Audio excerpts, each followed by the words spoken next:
Hey guys, welcome back to the channel. Are you visiting Tirana for just a few days and you're wondering if there's another city nearby that you absolutely have to see? Well, the answer is yes, and that city is Kruja. Kruja was the capital of the first Albanian state in the Middle Ages and the stronghold of their national hero, Skanderbeg. It's a place where history, mountains and tradition meet. In this video, we're going to show you how to get here, what to see, and why this city is so important for Albania. But before starting, in the description you can find several links that could be useful for your trip. From our travel insurance from just $2 a day to our favorite eSIM and car rental options. Everything is there to make your trip easier. But now, let's dive into Kruja.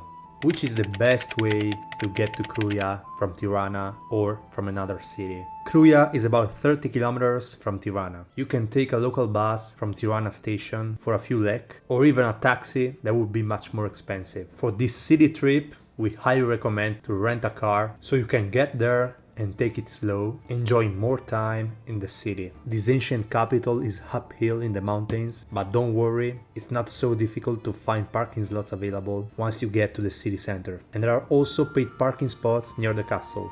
And last, if you want a professional experience, we also have another recommendation. One popular way to visit Kruja is doing so while booking an organized tour. They handle the transport and give you an expert guide to explain the history of the fortress and the mountain.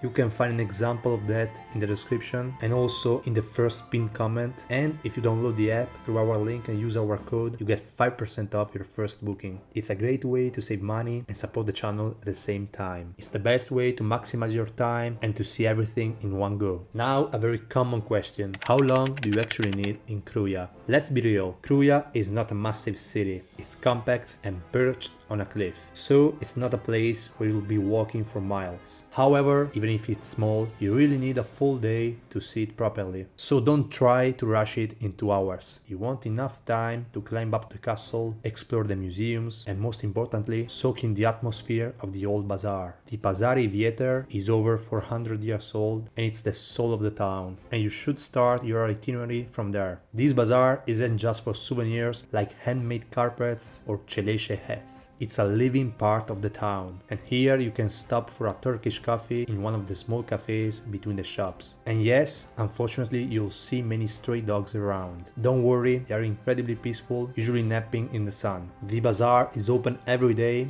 usually from early morning until sunset, and it's the perfect warm-up before you hit the heavy history of the castle. And by the way, you can see the castle from here and the panorama is beautiful. Now let's talk about why this city is so important from an historical standpoint. Near the bazaar, you'll be greeted by this massive epic statue of George Castrioti, better known as Skanderbeg. This was his city. He was born here and in 1443 he took control of the fortress, raised the Albanian flag and started a resistance that lasted 25 years. Here is a cool historical curiosity for you. Back in the 15th century, the Sultan of the Ottoman Empire sent the largest armies in the world to take this place. Kruja wasn't just a town, it was a high-altitude military fortress. The Ottomans tried to take it 4 times. The first time they had over 100,000 soldiers, while Skanderbeg only had about 2,000 men inside the walls. So how did he win? He used the mountain geography to his advantage, launching hit-and-run attacks from the surrounding forests. He became a legend in all of Europe because Kruja was basically the shield that protected the rest of the continent from the Ottoman expansion. So when you look at these walls today and at this statue, you're looking at the only place the Sultan just couldn't break for decades. Now let's talk about the main event, Kruja Castle. To get here, you have to climb to the very top of the town, perched on a rocky cliff about 600 meters above sea level. What makes this place so special? First of all, its strategic position. From these walls, you have a 360-degree view of the entire Adriatic coast. It was designed to be impossible to conquer. In fact, it's one of the few fortresses in the world that resisted the Ottoman Empire at its peak for decades. The most unique thing, unlike many castles that are just empty ruins, this is a living citadel. As you walk through the ancient stone gates, you'll see people's homes, small gardens, and even guest houses. People have lived inside these walls for over 1,500 years, so here it's totally normal. The foundations of this castle date back to the 4th and 5th centuries, and it was originally a Byzantine fortress built on top of even older Illyrian settlements. What you see today is a layer cake of history. While the base is late Roman and Byzantine, the main structure was expanded during the 12th and 13th centuries when Kruja became the capital of the first Albanian state, the Principality of Arbor.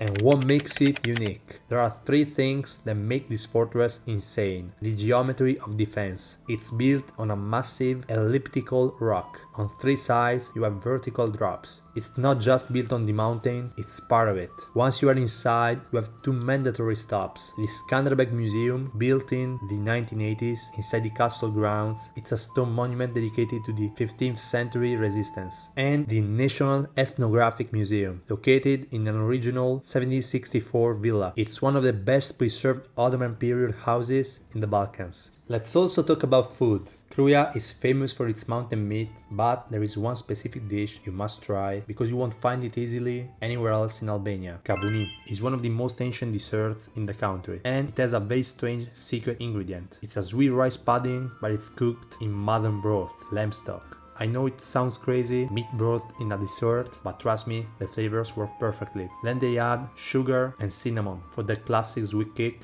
cloves for a deep aroma, raisins for a bit of texture, roasted nuts on top. You can find it in almost every taverna inside or just outside the castle. Pair it with a strong Turkish coffee and you have the ultimate Kruja snack. So, is Kruja worth the trip? Absolutely. As we've seen, Kruja isn't just a quick stop, it's a journey through 1500 years of history. From the 4th century foundations of the castle, the 70 plus stalls in the 400-year-old bazaar. This place is the soul of this part of Albania. So even though the town is small, don't rush it. Give it a full day. Start early in Tirana, explore the museums, have a slow coffee and tour of the bazaar. And if you have time, head up to Lake Bovilla for one of the best views in the country. If this guide helped you plan your Albanian adventure, like and subscribe to the channel. Next up, we are heading to the city of 1,000 windows, that is Berat. You definitely don't want to miss that one. Thanks for watching, and as they say here, Mirupavshim.